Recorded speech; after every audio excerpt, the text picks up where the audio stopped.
한국인의 정통 주간신문 이루서울 1315호가 발행됐습니다. 이루서울 TV 시청자 여러분의 많은 관심과 성원 부탁드립니다. 네, 안녕하십니까. 이루서울 TV 주간 박종진입니다. 오늘은 국회의원회관이 아니고 오늘은 국회 본청에 와 있습니다. 누구를 만나러 하냐? 굉장히 핵심 인물. 이 나라에서 가장 그래도 중요한 몇 분을 꼽으라면 이분을 안 꼽을 수가 없습니다. 네, 자유한국당에서 싱크탱크 여의도 연구소 연구원 원장을 맡고 있는 김세연 의원을 찾았습니다. 이분 요즘에 굉장히 보건복지위원장도 맡으시고 그다음에 또 싱크탱크 총괄 탑 책임자를 또 맡고 있어서 굉장히 중요하다는 생각이 들었고요. 또 김세연 원장을 축출하려는 또 시도가 있었다. 뭐 이런 뉴스가 워낙 많아가지고 제가 여기까지 와서 그 진상을 파헤치기 위해서 여기까지 왔습니다. 네, 김세연 의원 함께했습니다. 어서 오십시오. 안녕하십니까. 네, 제가 여기 온 거죠. 집주인이고 여기가. 네, 알겠습니다. 어떻습니까? 요즘에 제가 언론에서 막 나왔던 얘기가 맞습니까? 네, 황교안 대표가 직접 만나서 원장직을 좀 양보했으면 좋겠다 이런 얘기를 했다고 하던데요. 저 황교안 대표께서는 여의도 연구원장직에 전념을 할 필요가 있으니 이제 복지위원장을 맡을 수가 있겠느냐는 질문을 저한테 주신 적은 있습니다. 보건복지위원장직을 좀 양보할 수 없느냐 이렇게 한 겁니까? 예, 근데 그 부분은 이미 후반기 원구성할 때 합의가 의총에서 끝난 거잖아요. 다 되었던 바라서 네. 사정을 설명드렸습니다. 그러면 황영철 의원 얘기 그쪽도 사실은 후반기 그때 결정할 때 다 끝난 얘기인데 황영철 의원에 대해서는 어떻게 생각하세요 그러면? 지난 일입니다만 그 합의가 존중이 되었어야 하는 거 아닌가 하는 생각을 지금도 갖고 있습니다. 그렇죠. 네. 그런데 이제 우리 보건복지위원장 김세연 의원은 합의가 정해져 있었으니까 이것도 원칙대로 가는 게 맞고 황영철 의원도 맞고 두 가지 일을 같이 하니까 어떻습니까? 굉장히 좀 바쁘실 것 같은데. 예, 바쁘긴 좀 바쁩니다만 또 시간 배분을 어떻게 하느냐에 따라서 또 충분히 좀 감당할 수 있고 열심히 하고 있습니다. 네. 내년 그 총선에 있어서 전략을 다 짜려면 아무래도 그 싱크탱크 여의도 연구소 여기 좀 관심도 좀 많이 갖고 그다음에 이제 국민 여러분들이 어떻게 보면 자유한국당이 거는 기대가 보수의 어떤 가장 중심에 있기 때문에 굉장히 기대가 클 거라고 생각이 되고 특히 김세연 원장이 갔을 때 야 이제 자유한국당이 좀 제대로 되는구나 개혁 공천이 되는구나 정말 훌륭한 젊은이들을 포함해서 능력 있는 사람들이 이제 자유한국당에 올 수 있겠구나 이런 기대 많이 갖고 있습니다. 그거 알고 계십니까? 너무 이렇게 저 평가를 과분하게 해주셔서 좀 몸둘 바를 모르겠습니다만 지금 여의도 연구원이 해야 될 역할이 자유한국당이 가지고 있는 그 내면에 있는 가치들 이런 부분들을 좀 국민들께 제대로 전달을 해드려서 현재 국민들이 실제 모습보다도 조금 더 과도하게 좀 비판적인 관점으로 보시는 부분들이 있어서 저희가 좀 1차적으로는 다른 총선에 있어서의 무슨 비책을 만들어내는 이런 일보다는 1차적으로 비호감도가 너무 높기 때문에 호감도를 높이고 비호감도를 낮추는 이런 역할을 즉 변화하는 선두에서 이 당의 변화를 여의도 연구원이 이끌어내야 되겠다고 판단을 하고 거기에 노력을 집중하고 있습니다. 네. 굉장히 중요한 얘기죠. 이게 비호감을 줄여야 되는데, 그죠? 호감도 높이는 것보다도 비호감을 줄여야 되는데. 제가 정미영 최고는 참 좋아하는 분인데 이분 그 오늘 또 문재인 대통령, 그 문재인 대통령이 이순신 장군보다 낫다, 뭐 이런 표현을 하지 않았습니까? 12척보다 세월호 한 척으로 이겼다, 뭐 이런. 물론 이게 남이 쓴 글을 인용한 거를 리트윗한 건데요. 사실상 어떻게 보면. 이런 것들도 우리 김세연 원장한테는 어떻게 좀 부담으로 작용하는 겁니까? 어쩌습니까? 아무래도 국민적으로 아직 상처가 있는 부분에 대해서 아무리 인용을 하셨다 해도 그 말씀을 굳이 하지 않으셨으면 좋았겠다는 생각을 합니다. 왜냐면 세월호 유가족들을 좀 생각을 할 필요가 있다. 네. 그 부분만 아니면 뭐, 네. 네. 민주당의 지금 양정철 씨하고 양정철 원장하고 예. 지금 자유한국당의 김세현 원장 어떻게 예. 보면 싱크탱크를 맡고 있지 않습니까? 예. 예, 지금 민주당 쪽은 굉장히 양정철 원장이 막 외부로 예. 엄청 활발하게 움직이고 막 있는데 예. 지금은 어떤 일을 하고 있죠? 네, 우리 김세현 원장. 일단 민주연구원은 양정철 원장이 모신 이후로 특히 총선에서 병참기지가 되겠다는 네. 역할 규정을 하셨고 또 우리나라 시도지사들을 연쇄적으로 면담하면서 네.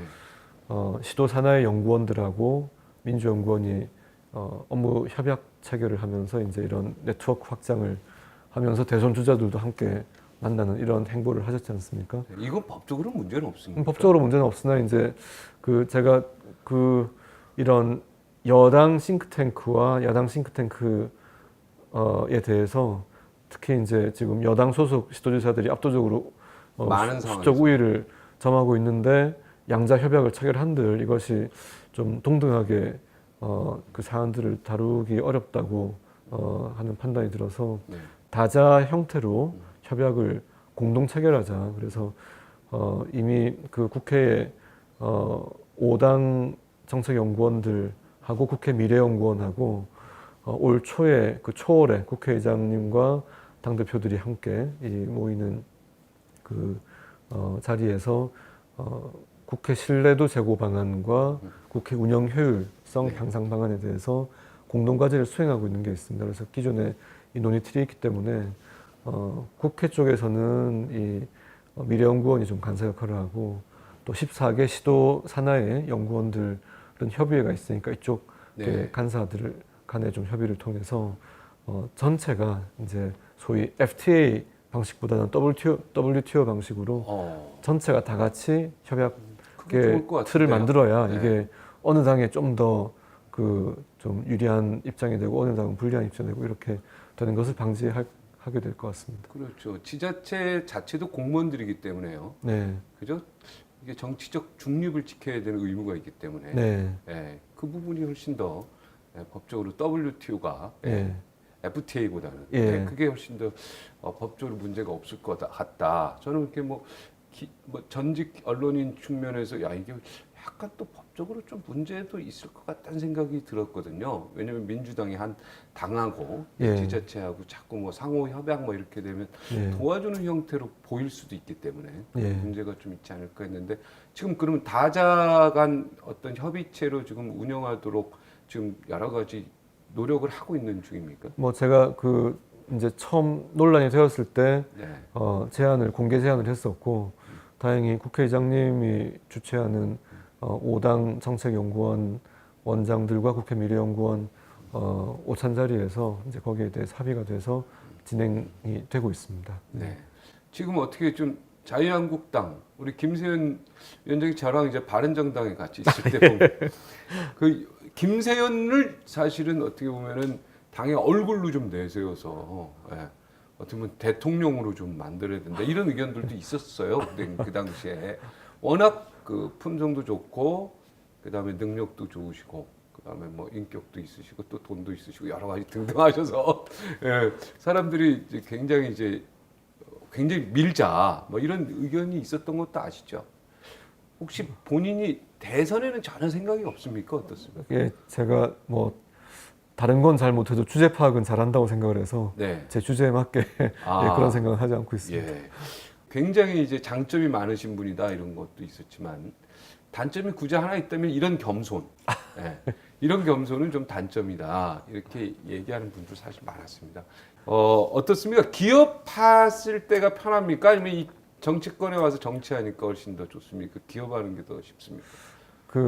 참 남의 떡이 커 보인다고 네. 뭔가 다른 분야에 있으면 훨씬 더 많은 일들을 할 수 있을 것 같은데 막상 정치에 들어와서 보니까 이 개인의 힘으로 할 수 있는 데는 명확한 한계가 있고 해서 제가 요즘 주력하는 건 될 수 있는 대로 혼자 하려는 것보다는 같이 연대를 형성하고 플랫폼을 잘 구축하는 데 주력을 해서 꼭 저희 세대가 하지 않더라도 다음 세대가 들어오면서 훨씬 잘 닦여진 플랫폼 위에서 좀 더 나은 정치가 될 수 있도록 그 플랫폼 구축하는 게 제 사명이라고 생각하고 열심히 하고 있습니다. 혼자서 막 치고 나가는 것보다는 주변하고 함께 손을 잡고 나가는 연습을 지금 하고 있다. 그죠? 네. 네. 왜냐하면 이 정치라는 게 함께 하지 않으면 안 되겠다 이런 생각이 들어가지고. 혼자 움직일 때는 개인기밖에 할 수가 없는데 네. 이제 멀리 가려면 같이 가야 되고요. 그리고 인프라라는 게 이게 모든 사람이 다 자기 갈 도로를 닦을 수 없기 때문에 정부에서 도로를 깔아주면 그 위에 자동차들이 아주 달리는 거죠. 효율적으로 잘 다닐 수 있지 않습니까? 그래서 뭔가 그런 플랫폼이 필요하겠다고 생각이 됩니다. 그래도 내년 총선에 있어서 뭔가 자유한국당이 갖고 있는 예, 뭐 전술 전략을 여기서 다 이야기는 안 하더라도 예, 국민들 기대하시라든가 예. 개봉 박두라든가 뭔가 예. 어떤 그 준비는 철저히 하고 있는지요. 뭔가 아무래도 바뀌어야 된다는 거에는 동의하시는지요? 예. 많은 게 바뀌어야 된다는. 예, 지금 자유한국당에 대한 핵심 지지층이 이제 연령적으로는 60대 이상, 네. 지역적으로는 영남권, 또 이념적으로는 보수층 이렇게 요약될 수 있는데요. 상대적으로 문재인 정부 그리고 민주당에 대한 지지는 40대를 주축으로 해서 50대 초반, 30대 후반까지가 이제 연령적으로 가장 이 많습니다. 확고한 지지를 네. 보내고 있지 않습니까? 상대적으로 20대부터 30대 중반까지는 아주 유동성이 크고 특히 이제 이 세대가 성장한 시기가 지금 88년도 올림픽 때 태어난 분들이 이제 우리나라로 32에 네. 이르렀기 때문에 번영된 대한민국, 번영되기 전에 대한민국이 아니라 번영된 대한민국에 태어나서 자란 세대는 이기주의하고는 다른 이 개인주의가 몸에 체화되어 있기 때문에 그래서 보수 정당의 이 이념적 기반이라고 할 수 있는 자유주의, 보수주의와 아주 잘 통할 수 있는 이런 이 토양을 가지고 있음에도 불구하고 그렇죠. 이 세대에서 자유한국당이 거의 혐오의 대상이 되고 있고 비호감도가 아주 높기 때문에 아 그래요? 예, 그래서 이 인식을 바꾸지 않으면 선거를 제대로 치르기 어렵다고 보고 그래서 아까 변화의 이 어떤 포인트를 모든 문제를 동시에 다 해결하면 좋겠지만은 현실적으로는 하나씩 해결해 간다면은 일단 밀레니얼 세대로부터 저희가 좀 사랑과 신뢰를 받을 수 있도록 당 전체가 한 번에 바뀌기 어렵다면 여의도 연구원부터 확실하게 바뀌는 모습을 보여드려서 밀레니얼 세대로부터 좀 지지를 이끌어내겠다는 생각으로 지금 일을 하고 있습니다. 바뀌기 위해서 네. 여러 가지 개혁을 위해서 노력은 하고 있지만 네. 그때마다 번번이 좀 부딪히는 벽 같은 거를 많이 이렇게 맞닥뜨리지 않았나 이런 생각 들고요. 예. 뭐 조대원 씨도 부위원장으로 모시려고 했다고 했는데 그건 맞습니까? 예, 그 부원장으로 부원장으로. 예, 좀 모시려고 했는데 당내 이견이 좀 이렇게 여러 갈래로 많이 제기가 되어서 지금 박진호 부원장 만 29세 네. 제2부원장을 지금 모셔서 이 밀레니얼 세대를 위한 이런 정책들을 준비하고 있습니다. 네. 그래도 우리 원장님이 밀어붙이면 되는 거 아니었을까요? 제가 뭐 핵심적인 사안들에 대해서는 타협하지 않고 밀고 나가겠다는 생각이 있습니다만 또 인사에 있어서 아무튼 당내 의견을 최대한 맞추되 그 취지가 구현될 수 있다면은 뭐 꼭 한 가지 방법이 아니라 여러 가지 방법이 있을 수 있다고 생각했습니다. 본인이 좀 마음에 상처를 좀 입은 것 같아서 우리 조대원 부원장이 예, 네, 뭐, 기대를 좀 자기도 본인도 하고 있었고 예. 하겠다 결심했을 때 뭔가 예, 그 개혁의 의지라든가 제가 네. 여기 저희 방송에서 몇 번 만나 뵀더니 예, 굉장히 강하시더라고요. 예. 그런데 그것도 안 되고 그래서 굉장히 어떻게 보면 자유한국당이 뭔가 개혁을 할 때마다 이렇게 번번이 뭔가 좀 예, 물론 박진호 위원장도 훌륭하신 분이지만 예, 뭔가 이게 잘 안 되는 것 같다 이런 생각이 좀 들었습니다. 이렇게 예. 멀리서 봤을 때 예, 우리 김세현 원장님이 좀 힘을 내시고 예. 정말 이게 확실히 바뀌지 않으면 안 된다는 것도 아십니까? 예, 알고 있습니다. 예, 그걸 철저히 아셔야 되고 예, 국민들은 그거를 간절히 바라고 있거든요. 바른미래당과의 합당이라든가 그럼 바른미래당의 특히 바른정당계 예. 저는 탈당을 했지만 바른정당계 사람들을 어떻게 영입하고 이런 과정에 대해서는 어떻게 생각하십니까? 사실 개별 영입이 정치적으로 큰 의미를 가진다고 보기는 쉽지 않을 것 같고요. 당대당 통합이 되기에는 지금 바른미래당의 체제가 이미 그 형성이 되어 있는 상태에서 또 그것 또한 쉬운 방법이 아닐 것 같고, 그래서 저희가 그 뭐 자유한국당이 먼저 어떤 바른미래당에 대해서 외부에서 이런저런 제안을 한다거나 뭐 요청을 한다거나 이래서 될 문제는 아니라고 생각하고요. 네. 바른미래당 내부적으로 스스로 이 문제를 극복할 수 있는 해법을 찾을 때 비로소 그런 가능성이 열리는 거지, 지금은 억지로 인위적으로 만든다고 만들어질 일이 아니라고 생각을 하고요. 이제 저희는 좀 현재로서는 관망하는 게 더 바람직하다고 저는 바른미래당 생각합니다. 자체적으로 예. 뭔가 거기에서 변화가 있어야 된다. 거기서 돌파구가 찾아지면 그때 저희하고 이야기를 해보자고 하면은 그때 이야기가 시작되어야지 좀 일이 되는 방향으로 가지, 지금 뭐 소위 자유한국당이 바른미래당 쪽에 이런저런 뭐 접근을 한다고 해서 예, 좋은 결과로 이어질 것 같지 않습니다. 개인적으로는 빨리 합당하기를 원하시죠? 개인적으로. 명분 있게 적절한 시기에 하기를 바라는데 언제가 될지는 잘 모르겠습니다. 네, 예. 개인적으로는. 예, 예. 네. 그런데 그 유성걸 위원장이나 예. 조혜진 위원장 그다음에 또 저 TK 대구 쪽에 또 원외위원장 예. 다른 분인가 해서 그것도 지금 자유한국당에서 안 받아주고 있는 부분은 어떻게 생각하세요? 좀 안타까운 대목인데요. 그러니까 네. 이게 아무래도 그 해당 시조당 입장에서는 다음번 총선 구도를 고려할 때 또 기존에 이제 당에 계시던 분들하고 서로 간섭이 발생하는 경우가 우려가 되니까 좀 이렇게 밀어두고 있는 것 같습니다. 예. 결국에는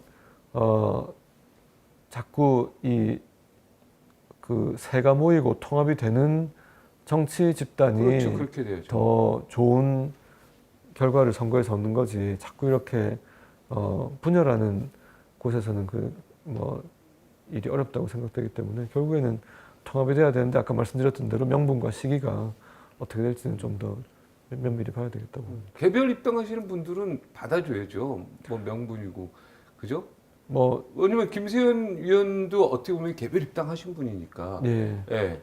맨 처음에 위원장직을 못 받았잖아요, 부산에. 그죠? 맨 처음에는. 원래는 그 문제까지 다 사전 협의가 된 상태에서 갔죠. 옮겼는데 네. 한 1년 정도 제가 고생하셨잖아요. 위원장을 못 맡고 있었습니다. 예. 예, 예. 그러니까 그런 것들이 이렇게 예. 멀리서 바라볼 때 좀 예. 이렇게 닫혀 있다 이런 생각이 좀 들어서. 예. 아무튼 그 로마가 그토록 번성했던 것이 개방을 했기 때문에 그렇거든요. 그래서 하여튼 그런 정신을 가질 필요가 있다고 생각합니다. 네. 여의도 연구원장 싱크대 근데 그런 부분도 좀 강력하게 좀 추진해야 되지 않겠습니까? 좀. 실은 이게 싱크탱크에서는 구체적인 실행 전략을 뭐 디자인하는 것보다는 좀 중장기 비전과 이런 정책 대안들, 이제 저희 전통적인 강점이 있는 경제나 안보 분야의 정책 대안, 또 아까 말씀드렸던 밀레니얼 세대 공략을 위한 새로운 영역의 정책 대안들을 발굴 개발하는 게 이제 지금 해야 될 일이라고 보고 있고요. 네. 총선 전략할 때 예를 들어서 여론조사라든가 이런 것들도 다 여기서 하는 거 아닌가요? 여론조사실을 저희가 보유하고 있기 때문에 네. 이제 여론조사의 실무 작업은 합니다만 네. 구체적인 공천 룰의 결정이나 또 이 실제 공천 작업은 당 기구가 별도로 있기 때문에 거기서 수행을 됩니다. 친박 쪽에서도 어떻게 복당파인 김세현 의원이 그 원장하는 부분에 대해서 그 박맹우 의원인가요? 사무총장 되신 분? 예, 그분이 뭐 전화해서 언론에 보니까 예, 그 원장 자리를 좀 내놔라 뭐 이런 그 전화 인터뷰한 내용 네, 그런 것들이 또 언론에도 나왔는데 그런 어떤 갈등이 있었던 것도 사실입니까? 뭐 직접 요구하신 건 아니고요. 네. 그런 분위기가 있다고 전달을 그렇죠. 한다고 분위기가 이제 있다고요. 말씀을 예, 했던 적은 그때 있습니다. 어떻게 기분이 어땠습니까? 황당하죠. 네. 그래도 화를 못 내시는 분이라서 예. 화를 좀 냈습니까? 어땠습니까? 뭐 또 예, 화낸다고 일이 해결되는 건 아니지 않습니까? 아, 예. 자유한국당으로 들어와서 물론 여러 가지 지역구 문제도 있었던 걸로 제가 알고 있고 그래서 자유한국당에 다시 돌아왔는데 예. 막상 와서 보니까 또 복당파다 친박계다 서로 엄청나게 또 자리 두고 싸우는 모습 국민들이 볼 때 굉장히 안 좋아 보이고요. 예. 어떻습니까? 막상 와서 보니까 다시 왔지만 복당파로 다시 왔지만 그 자유한국당의 미래를 어떻게 보고 계십니까? 뭐 현재로서는 넘어야 할 산이 아직 많이 남아 너무 있는 것 많죠. 같습니다. 예. 예. 뭐 어느 정당이나 어느 뭐 단체나 개인이나 국가나 사회나 뭐 완벽한 존재는 없다고 생각합니다. 그래서 네. 근데 하지만 불완전한 부분을 최소화시켜 나가는 노력을 끊임없이 해야 더 앞서갈 수 있다고 보는데 아직은 그 노력이 더 많이 필요한 것 같습니다. 황교안 대표의 관계는 어떻습니까? 대화가 잘 되는? 예, 뭐 여연 업무로 자주 보고 드리고 있습니다. 그리고 대화도 잘 되시고요. 네. 황교안 대표도 어떻게 개혁 의지가 강한가요? 예, 뭐 이 지금의 모습으로는 선거 승리가 쉽지 않다는 인식은 하고 계시기 때문에 그 인식은 확고하게 가지고 계십니다. 공감 능력 이런 것들이 아무래도 자유한국당이 옛날과는 달리 무언가가 좀 안 되는 듯한 느낌, 예. 삐걱대는 듯한 느낌 이런 게 순간순간 한 번씩 나오니까 저희가 이제 당이 많이 어려워지면서 그 연구원도 같이 위축이 좀 되었다가 지금 이제 줄어든 규모에서 다시 재정비를 이제 하고 있는 중입니다. 그래서 뭐 한일 관계 악화에 대해서는 저희도 이제 연구를 하고 있지만은 또 많은 전문가들로부터도 폭넓게 의견을 들으면서 뭐 이게 워낙 답이 명확한 거라서 이대로 그 파국을 향해서 계속 달리는 것보다는 좀 더 성숙된 자세가 필요한데 그런 부분에 있어서 어떻게 풀어갈 건지는 좀 더 논의를 하겠습니다. 네. 보건복지위원장으로서는 가장 현안이 어떤 일들이 있죠? 제가 가장 크게 보고 있는 사안들은 건강보험과 국민연금의 재정 지속 가능성 문제입니다. 예, 이게 보장성을 확대하는 것은 좋은 취지나 이게 그 의료 과용 이제 남용까지 가지 않으면서 갈 수 있는 적절한 그 범위와 보장성 확대의 범위와 또 이 속도 조절을 하면서 갔어야 되는데 너무 급하게 가다 보니까 건보 재정이 견디지 못할 가능성이 점점 높아지고 있다 하는 점이 있고요. 또 한 가지 국민연금은 그 성장률이 떨어지면서 보통 출산율이 떨어지기 때문에 연금의 이 기금 소진 속도가 너무 빨라진다고들 생각하시는데 실제 더 중요한 요소는 경제 성장률입니다. 그렇죠. 예. 그래서 이제 이 부분이 받침이 안 되면서 약 1,900조 원 가까이 쌓이는 기금 최대 적립 시점이 2042년도로 예상이 되고 있는데 이 시점부터 15년 지나면은 1,900조가 다 소진돼 버리는 급격한 저 재정 구조의 변화가 우리를 불과 한 23년 후 시점에 기다리고 있는데 여기에 대해서 지금 빨리 조처를 해야 후세대가 폭탄을 맞지 않는데 우리가 이제 미적거리고 있는 사이에 점점 이 폭탄 돌리기 할 때 폭탄이 커지고 있습니다. 그래서 이 부분을 빨리 좀 재정 문제를 좀 국민적으로 함께 좀 자각하고 개선하자는 생각 갖고 있고요. 세 번째로는 저 디지털 헬스케어 분야에서 지금 의료 신기술들이 대단히 빠른 속도로 많이 나오고 있는데 우리가 규제가 많이 좀 강한 나라이다 보니까 선진국들이 하는 만큼이라도 가면은 지금 우리 내부에서 혁신이 많이 일어날 건데 글로벌로 봐서 바이오 헬스 분야 100대 기업, 글로벌 기업을 국내에 진입을 시킬 때 그 중에서 규제 때문에 다 걸리고 100개 중에 36개만 사업을 할 수 있다고 합니다. 잘못됐네요. 그래서 이제 다른 나라들 하는 만큼은 규제를 좀 우리도 풀어야 된다. 국제 기준에는 맞추자. 우리만 너무 다 그게 강하게 가장 시급한데요. 즉, 예, 개인 정보의 그 이제 보호냐 활용이냐 하는 이 관점의 충돌이 있는데 그래서 다른 나라 하는 만큼이라도 하자는 게 네. 예, 보호할 건 생각입니다. 보호하고 활용할 건 최대한 활용해야죠. 예, 그런 네. 입장입니다. 네. 마지막으로 뭐 하시고 싶은 말씀이 있으십니까? 자유한국당에서 노력하고 있는 부분이 아까 말씀드렸던 밀레니얼 세대와 함께 할 수 있는 정당으로 거듭나는 노력을 하고 있습니다. 그래서 가령 지금의 40대가 PC방이 보급되던 초기에 스타크래프트를 열심히 하던 세대고 네.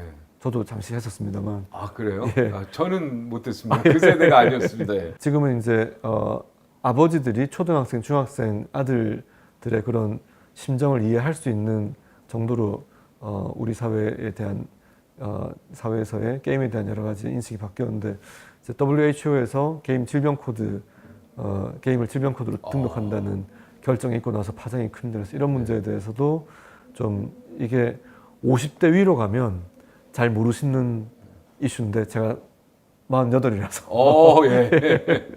근데 그 이게 20, 30, 40대는 상당히 그 많은 영향을 주고 있습니다. 네.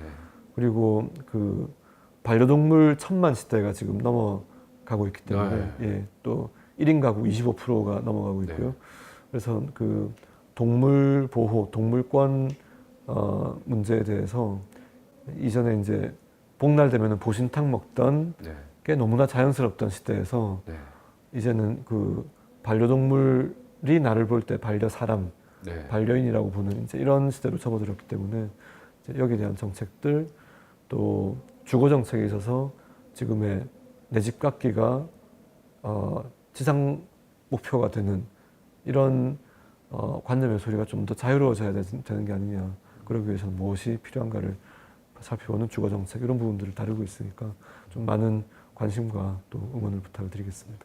여의도 연구원장 굉장히 중요한 자리고 네. 또 김세현 의원 개인에 대해서 국민들이 바라는 바가 굉장히 크다는 거 그리고 보건복지위원장 지금 여러 가지 재정 건전성 문제 고민하고 계시는데 잘 됐으면 좋겠고요. 의료시설 그 100개인가 그거는 빨리 해야 될 것 같아요. 그죠? 네. 대한민국이 곧 의료 시장에서 뒤처지는 또 원인이 되면 나중에 후세들한테 엄청 욕먹습니다. 이거는 그죠? 경제 성장에 있어서 우리가 선진국을 뭐 더 빨리 하지 않더라도 예. 발은 맞춰야 되는데 30%밖에 못 찾아간다니까 너무 안타까워서 제가. 이제 지금 기존 주력 산업들 그러니까 화학부터 기계 그다음 자동차 이제 순으로 점점 위기가 지금 이제 와서 오고 이미 있죠. 산업이 와해 상태로 갔거나 아니면은 지금 상당한 위협을 받고 있는데 여기에 휴대폰하고 반도체까지 가게 되면 정말 위험한데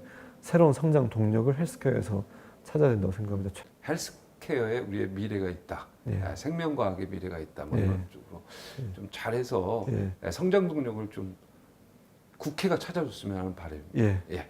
오늘 인터뷰 고맙습니다. 감사합니다. 좋습니다. 예. 이루서울 TV 주간 박종규 오늘은 김세현 의원과 함께 자리했습니다. 시청해 주셔서 고맙습니다.